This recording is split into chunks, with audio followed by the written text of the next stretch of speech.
welcome or welcome back to my channel.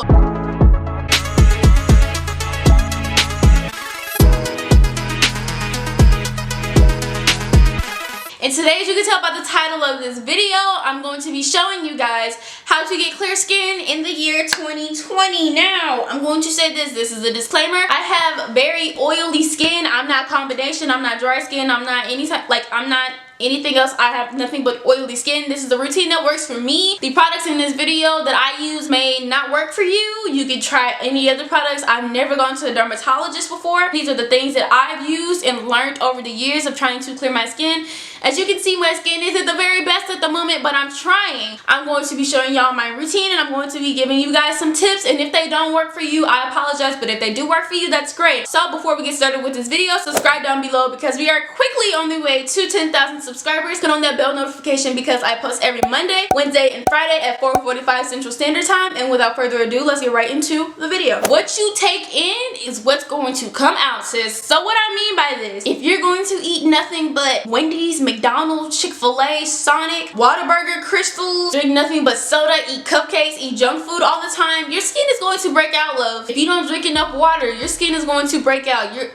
I'm talking about your lips too. Your lips will be dry, your skin will be dry, you will break out. Things won't be as healthy. So watch what you eat and watch what you consume. Say for example with me, if I eat too many spicy things, my skin will break out. The reason why I have a bunch of bump on my cheeks is because I've been eating Takis for the past few days and it's not been treating me right, and I'm trying to do better. So what you consume is how your skin will show and how your skin will be. Clean your phone, clean your pillowcase, and if you're a black girl and you wear a bonnet, clean your bonnet, because one, your bonnet has all that gunk, all that buildup, all the products from on your hair, and especially, wait a minute, let me show y'all something. You see this band right here? You see this band right here?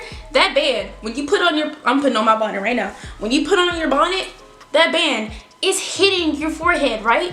So with all that product that you have on your head and your bonnet is hitting your forehead and rubbing your forehead, all that gel, all that cream, all that oil hitting your forehead, it is bound to break out. You're about to get a bunch of bumps and spots on your face if you don't clean your bonnet when it needs to be cleaned, love. So that's number one. Number two, like I mentioned, clean your phone case. Your phone is everywhere. You sit your phone on your leg. You sit your phone on chairs. You sit your phone on desks. You sit your phone in your bed. You probably dropped your phone on the ground today. You need to clean your phone every single night with some type of wipe, with some type of cloth, front and the back, because you're putting it up like this on your face every day.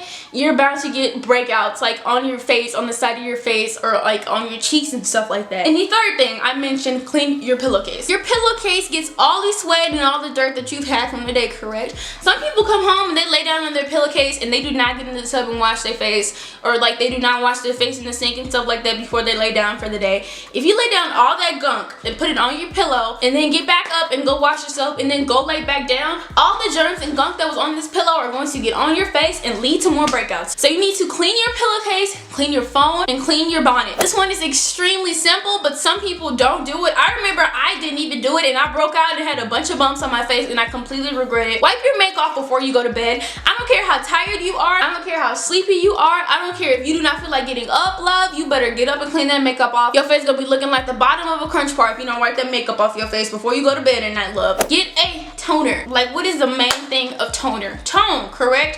Whenever it comes to toning, basically the evening out and lighting of certain areas, or like trying to even out the tone or even out the skin tone or the complexion of your face. You need some type of toner to put on your face every single night so everything is even and smooth as possible. One of them that I've used before, I used aloe vera and it's toned and evened out my skin over the past couple years. I've used witch hazel within the past 6 months and it's lightened and even out the tone of my skin. So those are examples of things that I've used that have lightened and toned my skin. Like, if your dermatologist is suggesting something for you, that's something that you can use and stick to. But if you have no idea what to use, those are some examples that you could use. Okay. When you wash your face, use warm water. Please and thank you, don't use piping hot water. Please do not use piping hot water. Not only that, but after you wash your face, don't go immediately to rinse the product off your face. Let the product sit on the face for at least a minute just for it to soak in, do its job, and then you can finally rinse it off. Because it's like, if you're just rubbing it in for a few seconds and then immediately rinsing it off, you're not giving the product enough time to do its job. Whenever it comes to moisturizing your face, I suggest having a night Moisturizer in a daytime moisturizer, a lighter moisturizer for the day, a heavier one for the night. Not only do you need to have a good one for day and night, you also need to moisturize and bring the moisturizer down to your neck because you want to take care of your neck. And the last and final tip, if you have a Clarisonic, there are obviously different brush heads, correct? Use the brush head that is specifically for you. Don't just, I think this is the quartz one that gets rid of the clogged pores or helps with clogged pores over time and stuff like that. If you're going to get a bristle brush for your Clarisonic, just to wipe your face, using one that is specifically for you and one that works for you. Some people just go ahead, they're excited that they're getting a little contraption that they can use to clean their face. They don't even pay attention to the brushes that you use. Now there's some people who do not suggest using a Clarisonic to wipe your face because it's like once you wipe it, you're basically spreading it everywhere, but that's been working for me. And if it's been working for you, use it. If it has not worked for you, don't use it. It's you. Everybody has their own preference. So now that I'm done with the tip portion of the video, we can get started with the skincare routine. So let's go.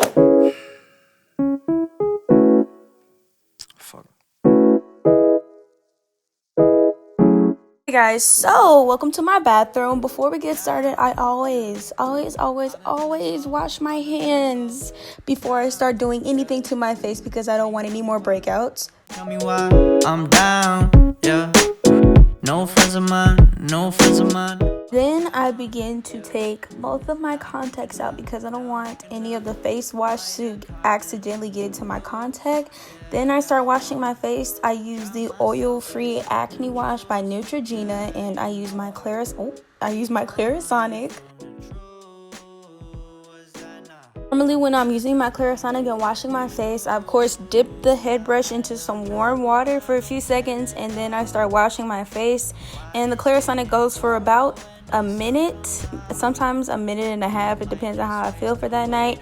And I end up going all over my face. I especially hit my nose and my cheeks because those are my bad spots.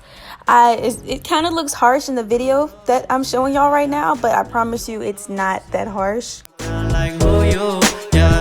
There's some you get used to, yeah. Go back to your blues, yeah. Okay, once I'm done washing my face, please note to pat your face dry. Don't be harsh. And now I'm going to be using this face mask. This is a clay mask called Neon Vibes. This is my first time using this. Okay, I'm so sorry. For some reason, the footage of me using the mask on my face freaking disappeared and it's gone. So this is me. Like, the next few clips will be me like 10 minutes after wearing the mask. Okay, so boom, here I am 10 minutes later. I'm ready to rinse this off my face. It's kind of tingling and irritating. I use a towel and put warm water onto the towel and eventually wipe the whole entire mask off my face. Noticed that this mask was kind of, it was weird. It was kind of hard for me to get this off my face. Like, as you can see, I was struggling trying to get everything off because it was a very, I wouldn't say harsh, but it was kind of difficult. Now I'm thinking might have caught the June blues, yeah. Okay, now it's time for me to use my toner, but I kind of have my toner in wipe form. I've been using these for the past 2 weeks and they worked wonders for me. My skin really cleared up really quickly. These are the witch hazel wipes because I kind of ran out of the liquid version, so I've been using these for a bit and they aren't that bad. Normally whenever I use any type of toner, you always let the toner dry on your face completely before you put a moisturizer. Okay, so I have this aloe vera gel. This is one of my heavier moisturizers, and I have a firming moisturizer. That's for the morning, but tonight I'm going to use the aloe vera gel because it's nighttime. This is way thicker. This is also technically considered as a toner. I end up putting this on each section of my, each part of my face, and I rub it in completely. Walk around like who you, yeah. Just some you get used to. Breaking news got me breaking. I was present, hopeless, praying. Okay, so I have one more thing that I do before I finish my whole skincare routine. I basically exfoliate my lips and get rid of the dead skin cells that are left on my lips. I do this for about a minute. People normally forget to do this, and they forget that their lips is also a part of their face and should be a part of their skincare routine as well. Like I said, I do this for about a minute, and I use warm water. I don't use ice cold water or piping hot water. Don't do this too harsh or too soft either. You don't want to end up having your lips bleeding. Okay, and then once I'm done exfoliating my lips, I end up using the Shea Moisture Cocoa Butter Lip Balm. I just got this for like Christmas, and it works wonders for me, and it stays moisturized even overnight. I don't wake up with crusty, dry lips. That's basically the end of this video. If you guys like this video, give it a thumbs up, subscribe down below, click on that bell notification, and check out my other videos. There will be links up in the iCard and up on the screen, and I'll see you guys in my next video. Bye.